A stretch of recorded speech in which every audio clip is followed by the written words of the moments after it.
আসসালামু আলাইকুম, কি অবস্থা আপনাকে ব্যাকে? আশা করি সবাই আছেন অনেক ভালা। আপনাকে দোয়ায় আলহামদুলিল্লাহ আমরাও আছি অনেক বেশি ভালো। তো যেহেতু আর মাত্র কোরবানির 17 দিন বাইর হয়েছে, তো আমরা তো মোটামুটি ধরেন ভালো করে প্রস্তুত। তা আপনারাও কি ভালো করে প্রস্তুত নেই? কমেন্ট করে জানান। যেহেতু 17 দিনে বাইর হয়েছে, 17 দিনে তো এই 17 দিনে তো আমরা মনে করেন গরু হালকা আরাম আনন্দ সবচেয়ে বেশি আঙ্গ এই কদিন।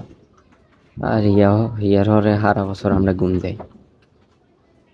তো আমরা গরু গুণ তো মনে করেন আন্নে করে দেয় টেন আঙ্গ শুধু ঘরের ভিতরেই আসিল বহুত দিন ধরে 12টা তো এটা আমরা আস্তে আস্তে বার করতেছি যাতে বেহেকের হেতারা সিনে আলো বাতাস দেয় বারের।